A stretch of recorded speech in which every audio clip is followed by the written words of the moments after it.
Merhaba arkadaşlar. Bugün Visual Studio 2013 Ultimate Preview e, sürümünü inceleyeceğiz. Ben ufaktan giriş kurulumunu ve giriş bölümünü bitirdim.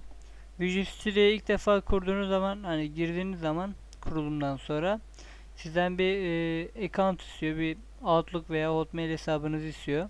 Burada Visual Studio hesabı oluşturuyorsunuz. Onun üzerinden giriş yapıyorsunuz. Ben bu işlemleri bitirdim. İlk kurduğumda merak ettiğim için hemen bir giriş yaptım. Visual Studio şu an evet ben de açık. Şöyle ekranı tam ekran yaparsam kurulum esnasında 3 farklı size tema sunuyor. Bunların birisi siyah, beyaz ve bu şekilde bir blue tema. Burada gördüğünüz gibi account'unuz açık oluyor. visualstudio.com üzerinden aldığınız hesap burada. Hesap ayarlarınız var burada. Hesap ayarlarınız üzerinden bir şeyle yapabiliyorsunuz. Burada Visual Studio tarafına yazılmış Microsoft platformunda yeni ne var hani diyor.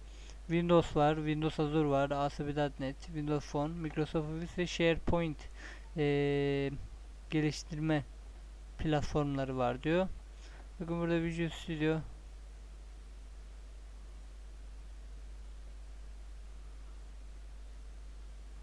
burada lisansla ilgili bilgiler var. Kapatıyorum. Yeni bir proje oluşturalım ve bir deneme yapalım. Nelerde ne var? Yeni template'ler geldi mi? Veya yeniliklerden neler açabiliriz gibisinden bir inceleme yapacağız. Aynı zamanda denetim masasımızda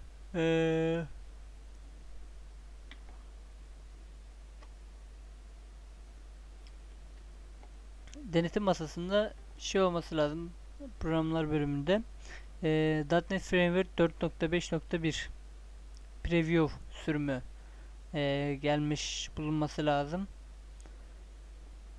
Yeni sürümde yeni bir .NET Framework sürümü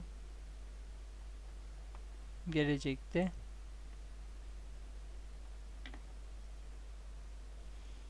Evet, şöyle projelerimiz geldi gördüğünüz gibi. Bakalım. Expression.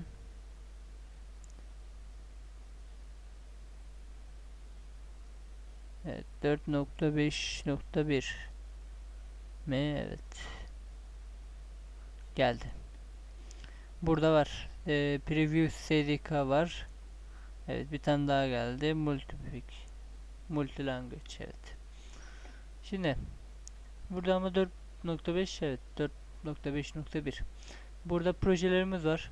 Windows, Web, Office, PowerPoint mi demiş. Bakayım. Yani SharePoint. SharePoint Solution'da bunlar var. Office eklentileri aynı zamanda uygulamalar da var. Office uygulamaları. Cloud dediğimizde Azure geliyor zaten. SDK'sını indirmeniz lazım. Reporting'de report projeleri. Silverlight zaten olduğu gibi aynı. Test projeleri VGF. Windows Phone template'leri gelmiş. Yani SDK'yı kurmadan gelmiş.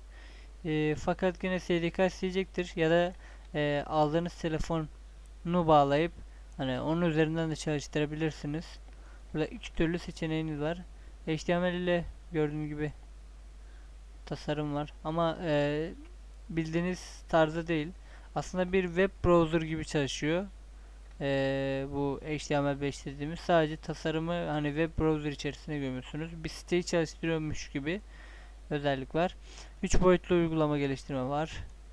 İşte burada template çeşitleri var. Waffle yine aynı. Windows'a geldiğimizde bunları görüyoruz. Store uygulamaları yok mu? Ben onu göremedim.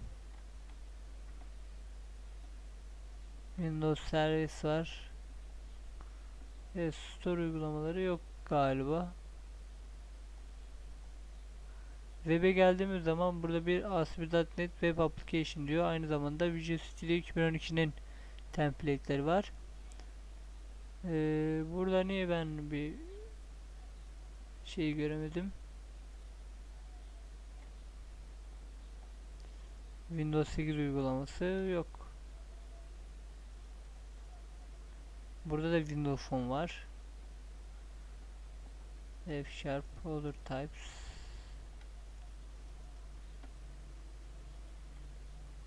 Evet, yok. Hani ben daha çok görmedim.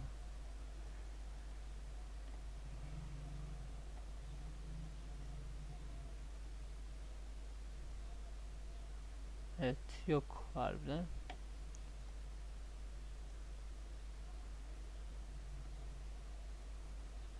Böyle bir şey bulamadım. Web uygulaması dediğimizde şöyle bir web uygulaması geliştirelim diyelim. Burada otomatik olarak bize bir wizard daha gelecek. Bir sayfa gelecek. Bununla beraber evet. Bakın burada bir boş web site. Bir web forms uygulaması veya MVC size bakın otomatik olarak seçiyor. Aynı zamanda bunun yanında yeni bir şey de alabiliyorsunuz. Mesela bunun yanında bir web API almak istiyorum gibisinden. Web API'ye geldiğinizde ikisini bir arada alıyor. İsterseniz ben web forms alacağım diyebiliyorsunuz. Veya burada başka bir yine bir uygulama türü var. Facebook var mesela gördüğünüz gibi ve mobil. Bunlar da zaten otomatik olarak geliyor. Gelmek zorunda. Katılıyor. Burada proje ismini vesaire şeyleri değiştirebiliyorsunuz. Bir mobil mi seçelim? Ne seçelim? Mobil olsun. Uygulamamızı oluşturduğumuz CSS, HTML vesaire gibi şeyler gelecek. MVC'nin dosyaları gelecek. Belki hazır olmayan bir proje gelir. Büyük ihtimal hazır bir örnek proje gelecektir karşımıza. Şu an projemiz oluşturuluyor. Neden Visual Studio'da 2013 sürümünde store yok onu anlamadım açıkçası, hani böyle bir şey görmedim daha. Store uygulaması geliştiremiyoruz ya da template yok gibisinden böyle bir durum var. Blend'de de aynı, zaten değişen bir fark yok diye düşünüyorum. Onu da açalım eğer hızlı açılabilecekse.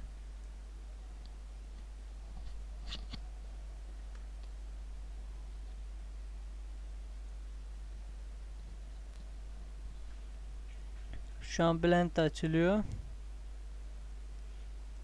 Blend'de de tasarım olarak hani XAML tasarımını yapabilirsiniz.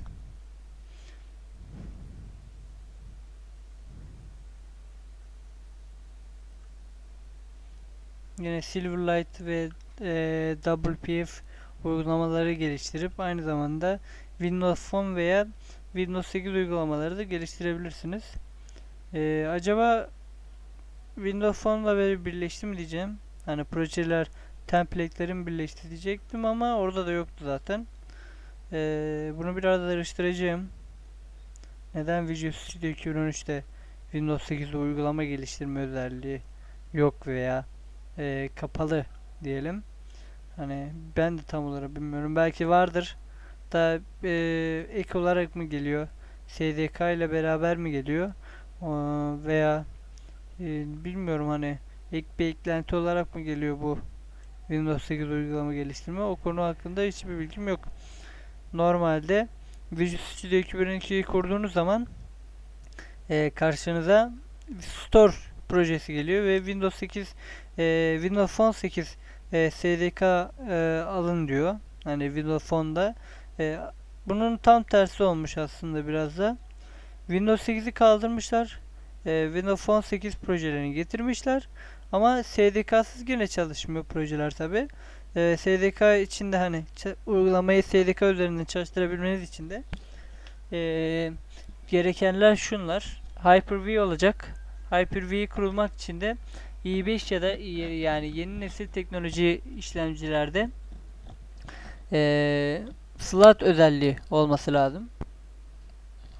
slot özelliği olmazsa yine bu şey çalışmıyor, SDK. Çünkü benim bilgisayarımda mesela öyle bir özellik olmadığı için ben bir Windows Phone 8 uygulaması geliştirmiyorum.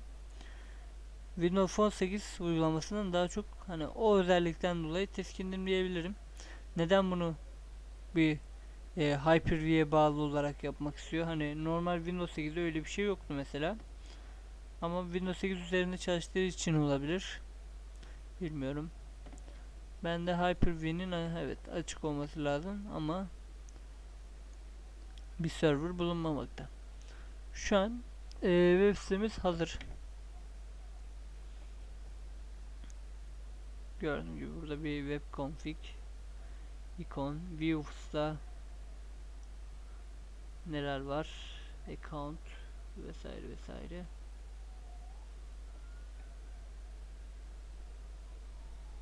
CSHTML gördüğünüz gibi türleri CSHTML olarak MVG ile geliyor.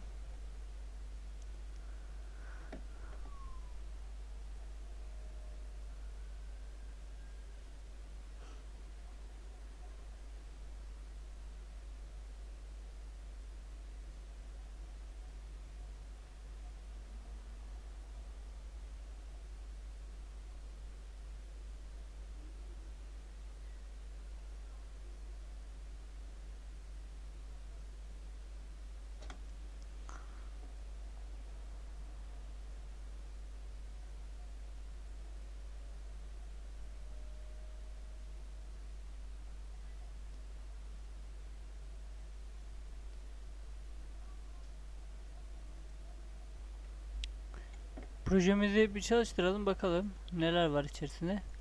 Aynı zamanda Blend'de de new project dediğimiz zaman nelerin olduğunu bir bakalım.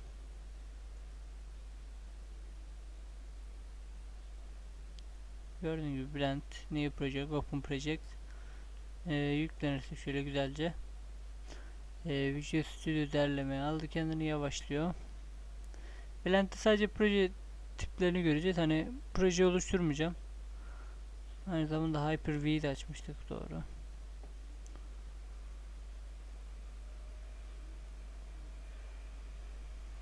Oradan bir şeyler geliyor. Evet, new project dedim Blend'de de. Bakalım burada proje tiplerimiz neler.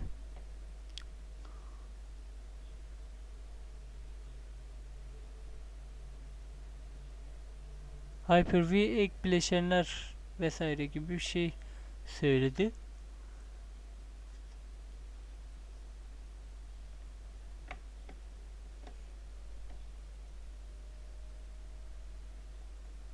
Sunucuya bağlan dediğim zaman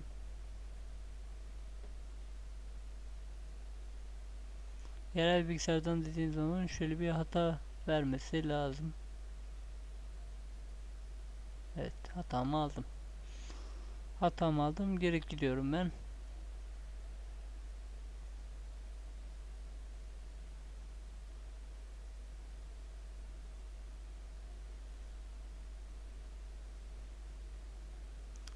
Visual Studio derliyor. Blend'de de gördüğünüz gibi Windows Phone uygulamaları gelmiş.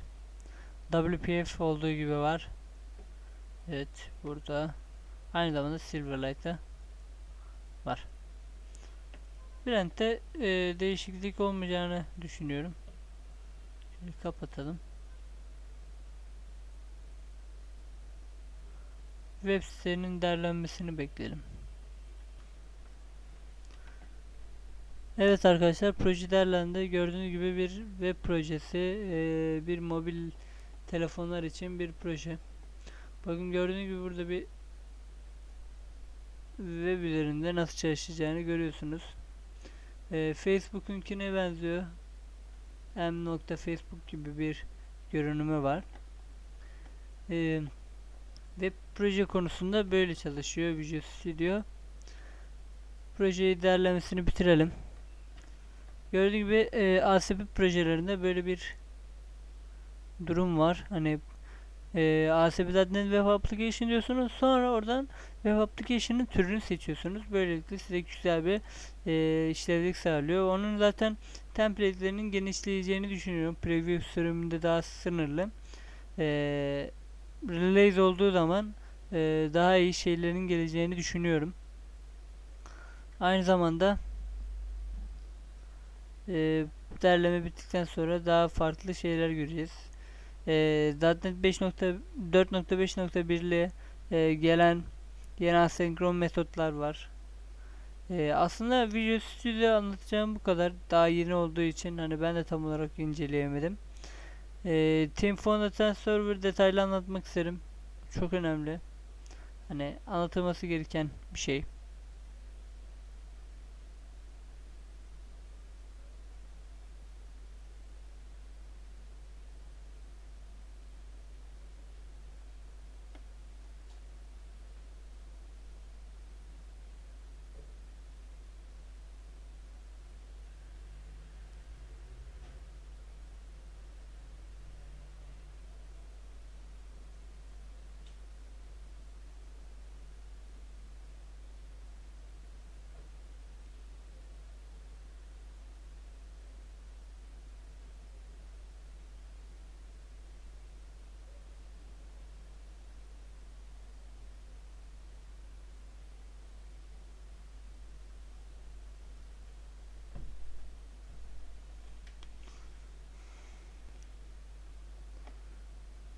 Bu projeyi kapatalım artık. Diğer projeleri geçelim. Önemli olan başka bir proje var mı aslında? Diğerleri hep aynı aslında. Hani bir farklılığı yok diye düşünüyorum. Kod bloğunda nasıl işliyor? Aslında orayı göstermek isterim. Şöyle yeni bir Windows Form Application oluşturalım. OK diyorum.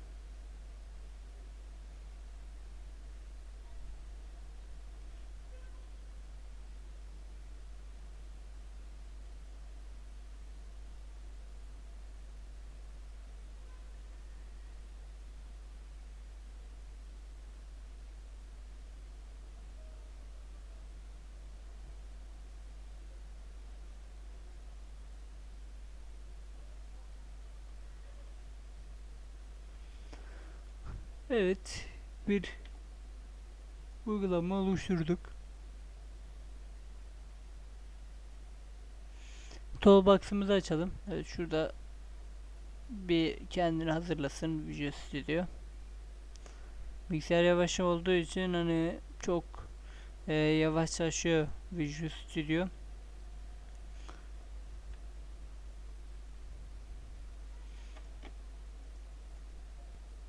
Şöyle bir toolbox açalım, evet.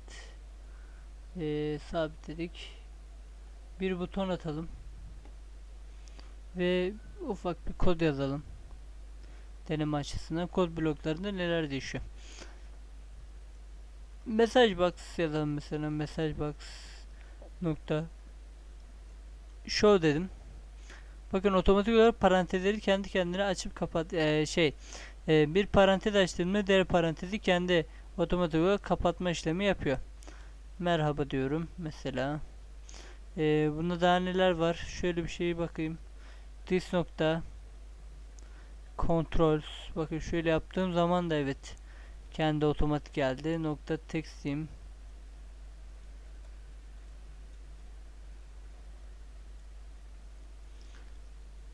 Controls olması lazım. Controls, evet. Şöyle 0 nokta text eşittir. Bakın çift tırnaklarda da aynı zaman öyle. Deneme kapat. This nokta, evet, başka ne var? Mesela bir void yazalım. Genellikle açma kapatma işlemlerinde çok kolay bir şey sağlıyor. Bakın gördüğünüz gibi böyle tanımladı. Şöyle açtığım zaman da şeyleri, süs parantezleri kendi kendine kapattı.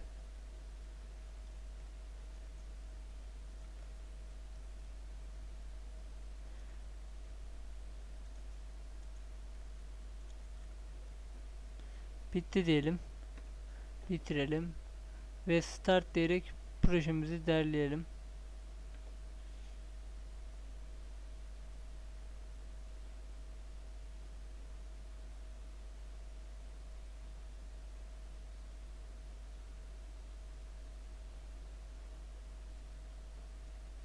butona bastım, bakalım neler olacak.